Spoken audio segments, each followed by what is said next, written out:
Hi everyone, and welcome to Incident Response, What Security Teams Know.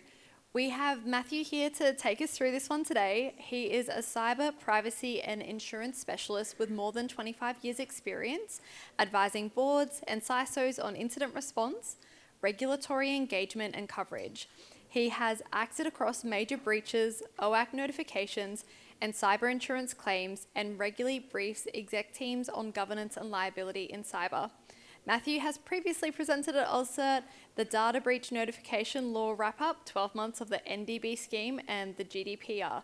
If everyone can help me give Matthew a warm welcome to the stage. Thank you, everyone. I hope you can hear me. Thank you very much, OSCERT, for inviting me back to speak, and thank you all for attending. It's much appreciated. Right, we're up and running.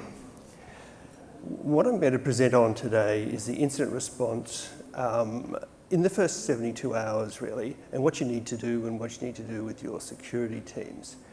This is a fairly high-level discussion. I'm not going into technical details, but as a project management exercise, this has become increasingly challenging. The first 72 hours following, oh sorry, I should have mentioned, the firm gets upset when they let me off the leash. So these are the disclosure details I'm meant to make in advance. Right, the first 72 hours following a cyber incident. They frequently determine the legal, operational and reputational outcomes that follow.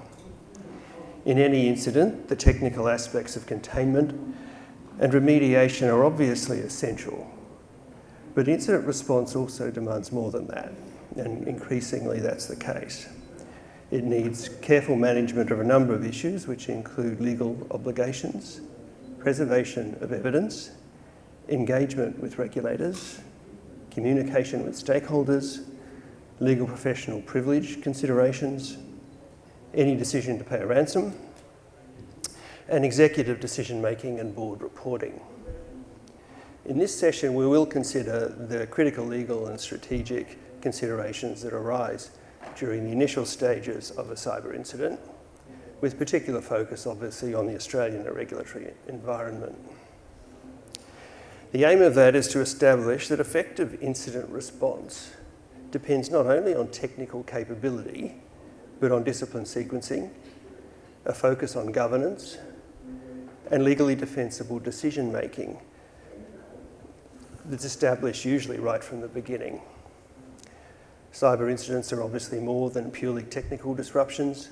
They involve complex legal, regulatory, and governance issues. Organisations responding to ransomware attacks, data breaches, insider threats, or operational disruptions must now navigate overlapping obligations involving privacy regulation, critical infrastructure laws, contractual duties, insurer requirements, and board expectations.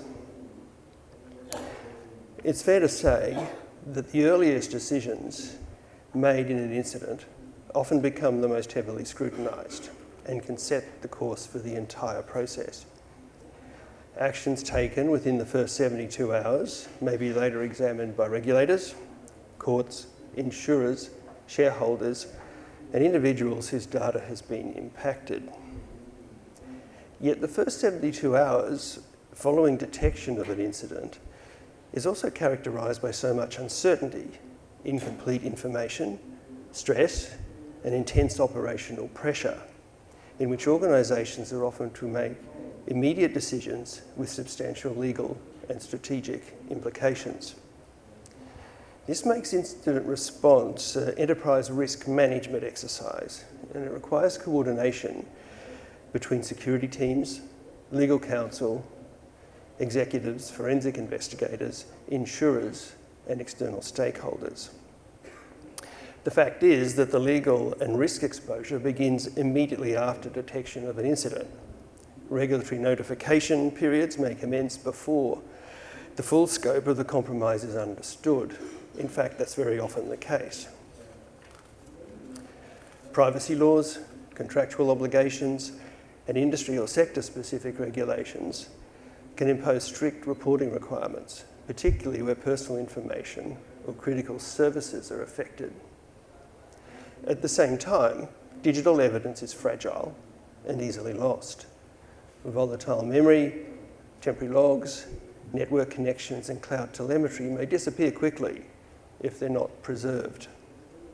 Premature remediation efforts such as wiping systems, rebuilding servers, or restoring backups can inadvertently destroy evidence that's needed for forensic analysis or legal or regulatory purposes. Another critical issue during this period is the preservation of legal professional privilege. If legal counsel is not engaged early, investigative work can later become discoverable in litigation or regulatory proceedings. The structure of communications, the commissioning of forensic experts, and the separation of operational and legal work streams all influence whether legal professional privilege can be maintained. It's the decisions made during this phase that frequently resurface months or years later during regulatory investigations, civil litigation, even insurance disputes or public inquiries. The quality of documentation, the governance during the early response period will as a result have enduring consequences. There are certain key obligations that operate during this time, and organisations are required to assess these obligations concurrently while enduring operational response activities. Now, the first thing that obviously comes to mind are privacy and data breach obligations. These often attract the largest media attention and the largest level of responsibility. Now, where personal information has been accessed, privacy legislation may require mandatory notification to the regulator, or to, which in this case is OAC, and affected individuals. Now, in Australia, the notifiable data breach scheme under the Privacy Act imposes notification obligations where serious harm is likely. And that results from unauthorised access, disclosure or loss of personal information. The threshold question, therefore, is whether data was accessed, exfiltrated, altered or otherwise compromised. Now, determining this normally always requires forensic investigation and under significant time pressure.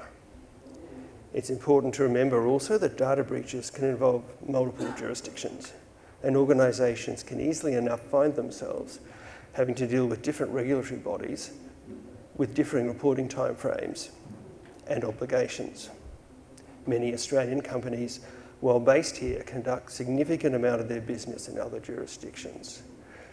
We have worked on a number of matters where the chief regulatory regime we've had to work with has been one of those in the US, or a number of state legislations in the US or the EU, while the organisation suffering the breach has been domiciled here. Regulatory obligations extend beyond privacy breaches and can include critical infrastructure and industry or sector-specific regulations. Organisations operating within the critical infrastructure sector may face additional reporting obligations due to the Security of Critical Infrastructure Act and associated cyber incident reporting frameworks. Obviously, financial institutions, healthcare and telecommunications providers and government contractors will usually also be subject to industry-specific obligations and regulator expectations. There are many regulators depending upon your sector. Of course, boards and directors have their own obligations concerning risk oversight, operational resilience, and corporate disclosure. Directors may be expected to demonstrate reasonable oversight of cybersecurity preparedness and incident response decision-making. As a result, executive briefings during an incident must be accurate, measured, and supported by verified facts rather than speculation. Much harm can be done at an early stage if communication is not disciplined and properly informed. Commercial contracts, third-party business relationships or other agreements frequently contain incident notification clauses requiring organisations to notify customers, vendors or partners in certain categories of cyber events. Obligations may rise at law due to commercial relationships outside of contract and may operate independently of statutory reporting requirements. Ransomware incidents may require a decision to be made concerning a ransom, particularly if the incident has resulted in a business-critical scenario. These decisions, of course, can engage anti-money laundering and sanction laws and involve mandatory reporting requirements of their own. In Australia, for example, organisations must consider whether reporting obligations arise under cyber extortion reporting frameworks or financial crime legislation. Because of this, ransom-related decisions need to be treated as legal and governance decisions rather than purely operational or commercial matters. Okay, let's look at when the crisis first occurs.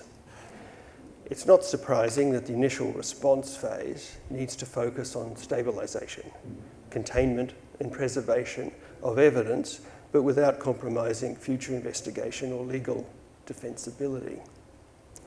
Security teams frequently face pressure to restore systems, and that's perfectly understood. That needs to happen quickly.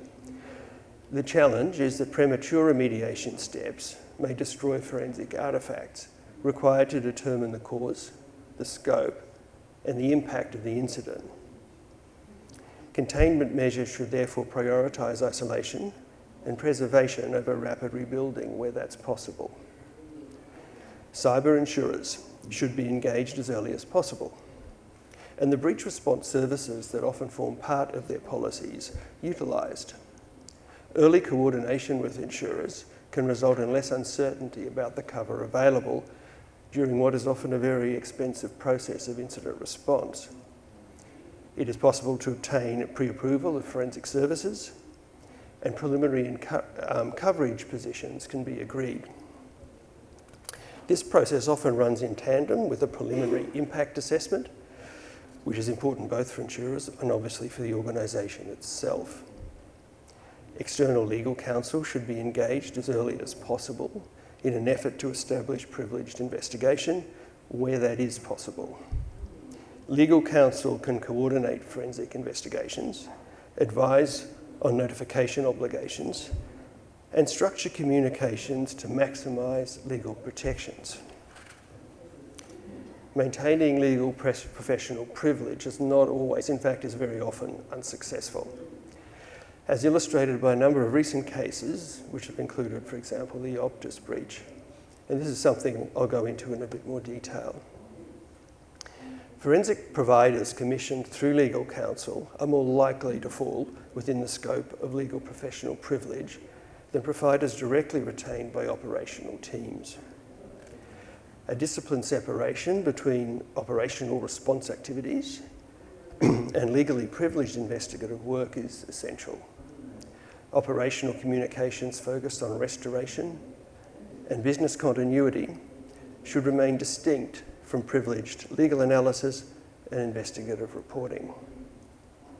Volatile evidence, including memory captures, active network connections, authentication logs, cloud telemetry and endpoint data must be preserved early and all too often are not.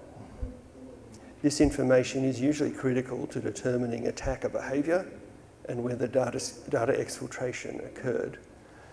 Too often, we've had to work with a high level of guesswork on that and often made notification decisions based upon risk rather than knowledge.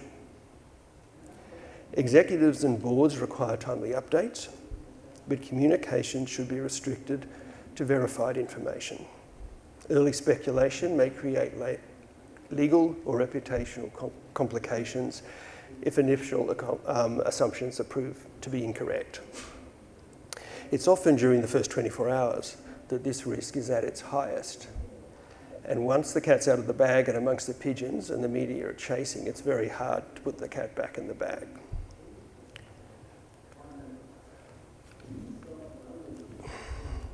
The second day. During the second phase of response, organisations transition, from immediate reaction towards understanding the scope, and implications of the incident.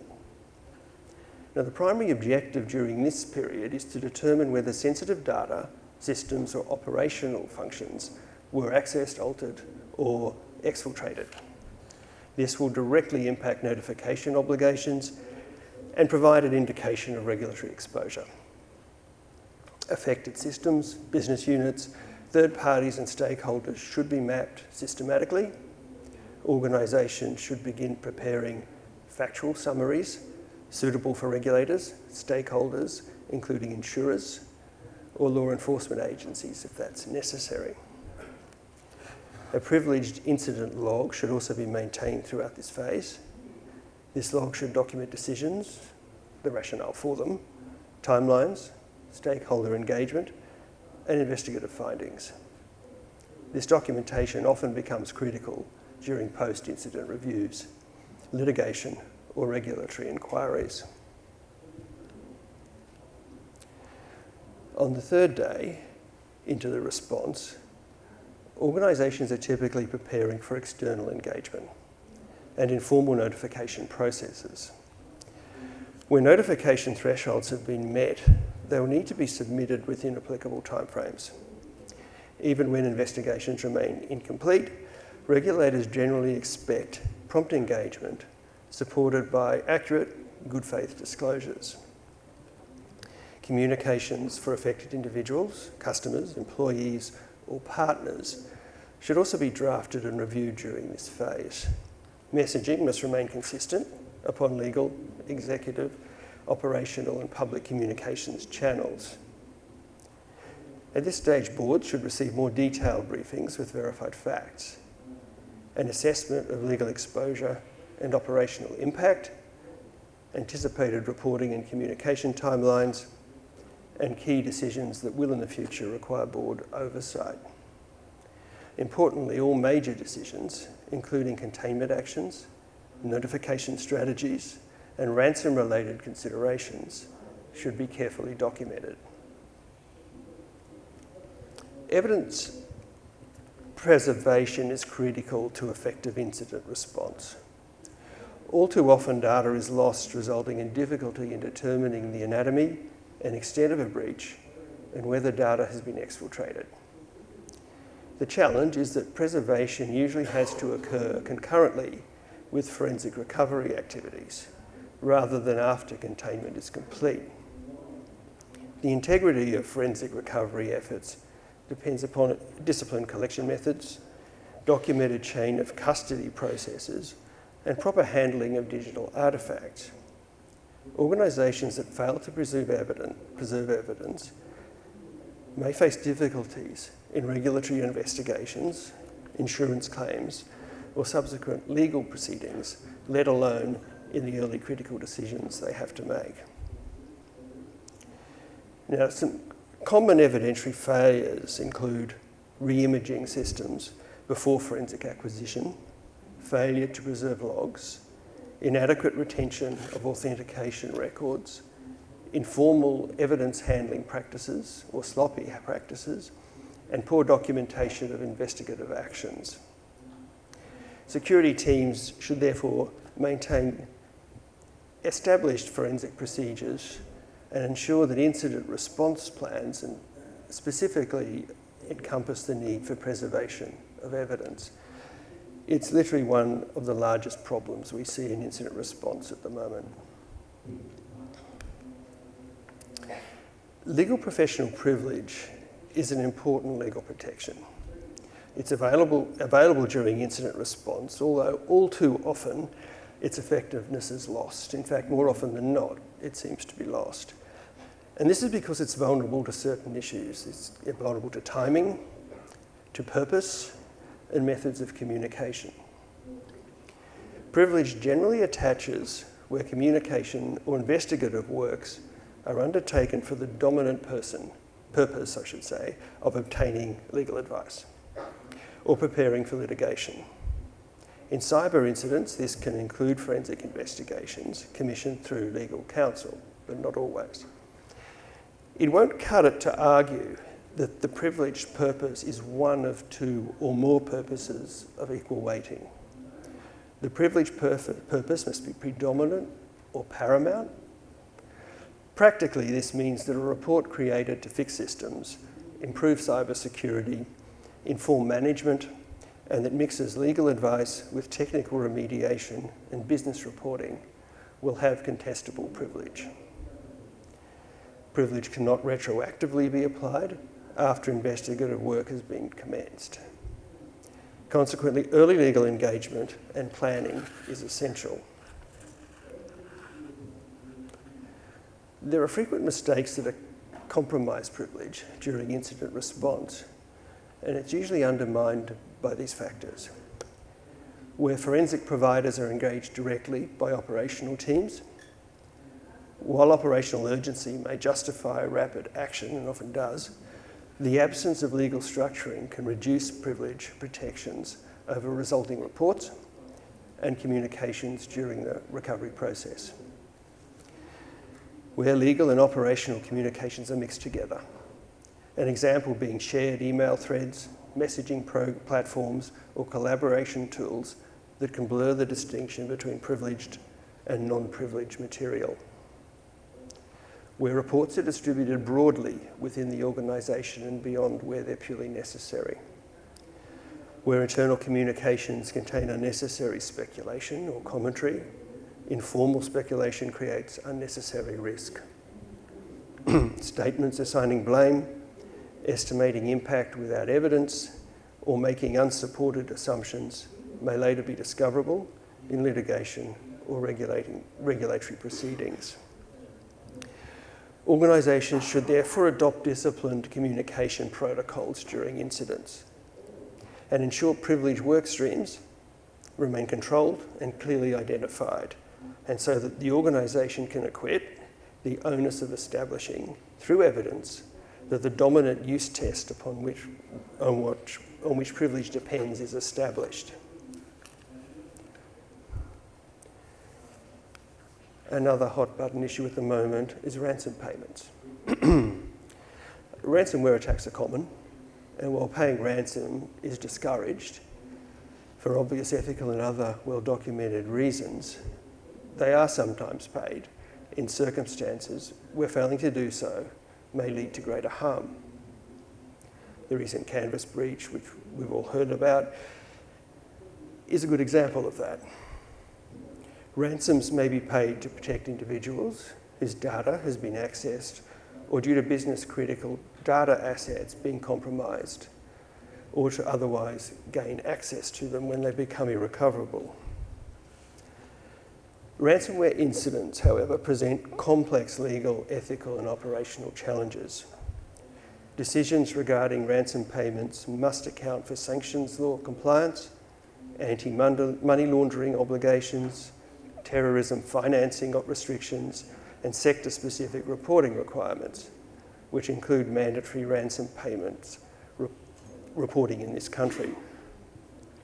A payment that appears commercially expedient and necessary may nevertheless breach sanction laws if the recipient is associated with a prohibited entity or jurisdiction. This can include criminal syndicates and state-sponsored actors.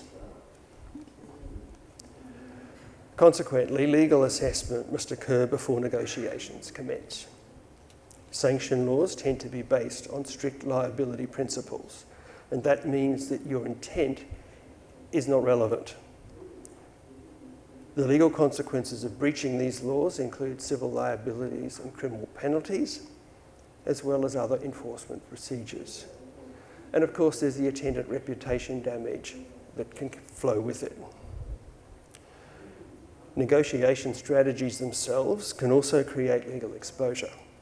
Certain forms of engagement may be restricted or prohibited, depending on the identity of threat actors and applicable legal frameworks. Remember that sanctions and money laundering obligations may also differ in different jurisdictions. Australia is a good example. It has accepted UN sanctions restrictions, but it also has some locally based ones, and that's the case in most jurisdictions.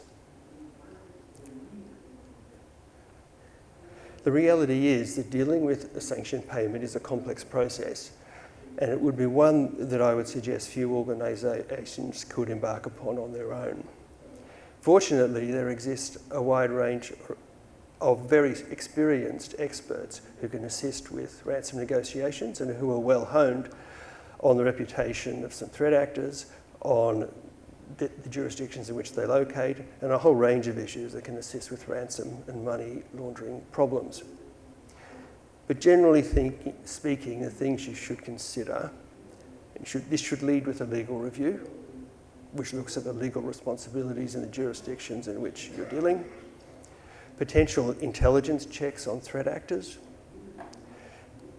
bring in these external experts to actually handle ransom negotiations, and AML expertise and forensic tracing of cryptocurrency wallets. You'll obviously need executive approval within organisations. Insurer consultation is also very important, as more often than not they might be paying that ransom. And documented rationales for the decision-making process that led to determining that a ransom payment was warranted. In cyber incidents, it's necessary to manage competing stakeholder expectations and competing regulatory demands. That environment has only become more complex. Some regulators may prioritise rapid notification with mandated timeframes, while others accept or prefer delayed reporting that comes with confirmed evidence. Early notifications based on inadequate evidence have been known to cause more harm than good, where subsequent analysis has proved a breach to be less harmful than at first expected. So it's important when notifying to be closely engaged with the regulators, but also to confine yourself to confirmed evidence. Insurers may require immediate engagement of approved vendors. A number of policies require this. Law enforcement agencies may request confidentiality. Boards may seek detailed updates before facts are fully established.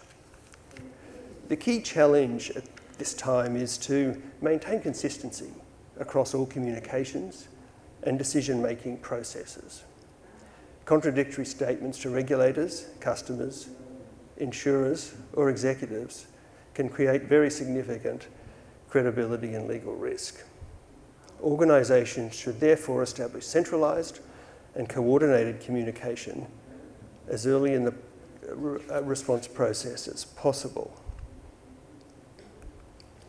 There's a bit of a checklist there, which may be of some assistance, but boards generally require concise strategic information rather than technical detail. And at some stage in a crisis, you're going to have to be reporting to the board.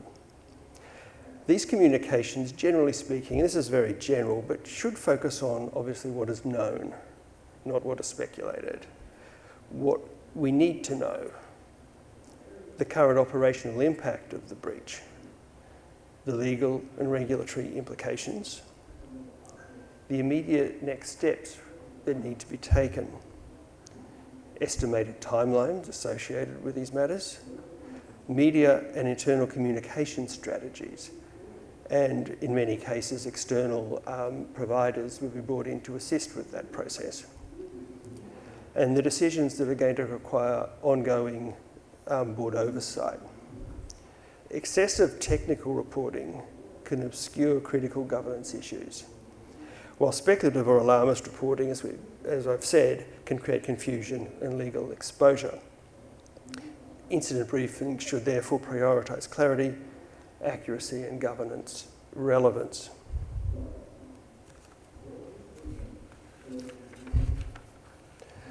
The first 72 hours of a cybersecurity incident represent a critical period in which technical, legal, regulatory and governance considerations all converge. It's a stressful time, and organisations that focus exclusively on technical containment risk creating avoidable later legal exposures, evidentiary failures and governance deficiencies. So effective incident response requires disciplined sequencing of actions, early legal engagement, preservation of forensic integrity, and consistent stakeholder and regulator communication. Legal professional privilege must be deliberately structured from the outset, while ransom-related decisions must remain legally defensible and carefully documented. Ultimately, successful incident response is not solely defined by systems and business recovery speed. They're important, no doubt about it, in fact they're essential, but it's also defined by whether the organisation's actions complied with regulatory and legal obligations, that its reporting and communication was evidence-based, and that evidence was preserved, that its commercial and contractual obligations were met. Insofar as possible, the organisation has availed itself of important protections like privilege, minimised commercial damage, and its reputation has remained preserved.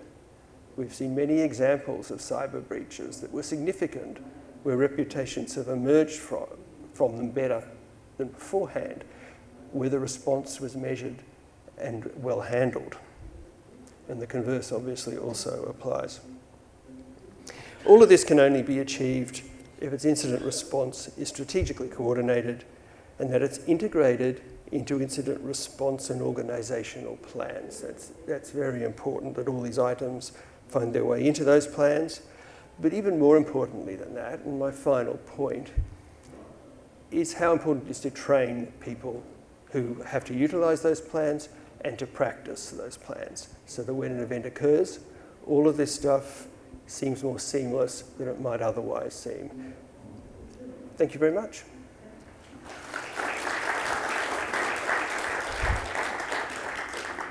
Thank you so much. You've definitely given me a lot to consider while going through my incident response plan and those activities this year.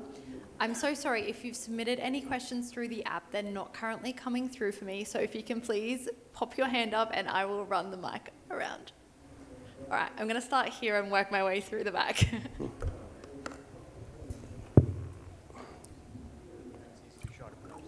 Oh, thanks. So, question is, what are the legal requirements around the use of AI in investigations? And is there any legal precedent that you can refer to, if there is? You mean in utilising AI in incident response processes? Yes, but for like triage, timeline generation, investigation, where it's actually helping the incident responder. AI, as you know, is very much an evolving area, particularly legally. I mean, the law struggles behind in all of these things. And we can expect to see AI regulation increase. But AI is a tool.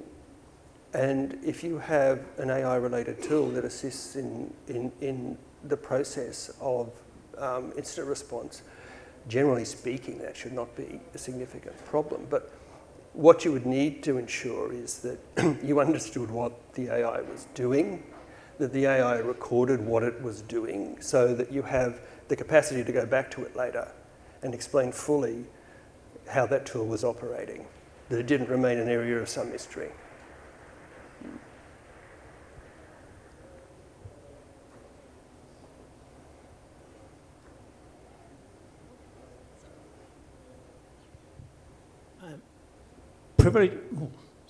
Privilege preserving workflows. So on the pointy end, it can be working, say, at 2 a.m, you're gathering a lot of evidence, putting those in your incident response tooling. I've never managed to speak to legal counsel at 2 a.m. ever. We have to have that in place in advance, obviously. Any quick suggestions in that area? Yes, I mean, a legal professional privilege is something that is sometimes a little bit overstated by lawyers. Like, I can say that in a lot of the incident response things I look at, legal professional privilege doesn't become a defence that you need it ongoing. But in a few cases, it's essential.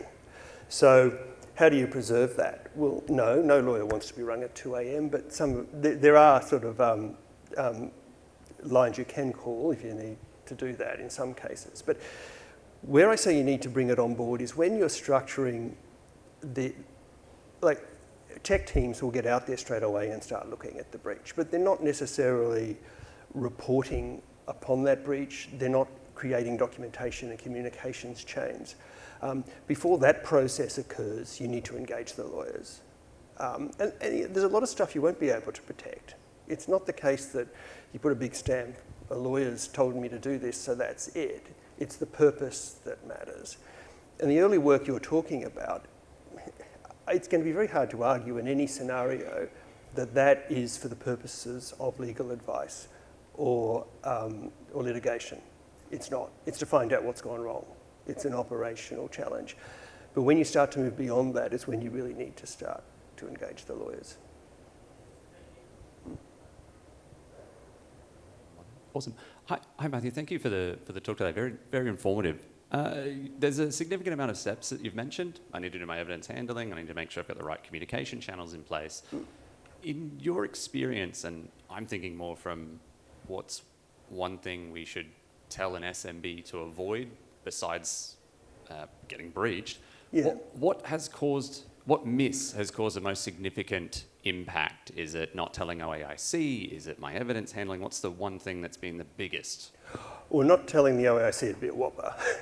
If there is actually, I mean, in the early days of regulation, it was more often than not that no one notified. But you're now talking about a highly advanced and sophisticated regulatory environment. So it's very important if data's been exfiltrated and there's potential harm in that, you report it. But there's a lot of concurrent risks. The one that's possibly less immediately concerning but can lead to more problems later is data loss. Can't tell you how many times in breaches, the final forensic report I see says, listen, the logs were lost. We know they sort of got into this environment, but we don't know what they did there. We don't know what they took. So we've got to assume that they did. And so you've got what might have been, if we had those logs, something we could just say, no, you don't need to notify this. We know that wasn't exfiltrated. We're instead forced to notify because that's the potential risk.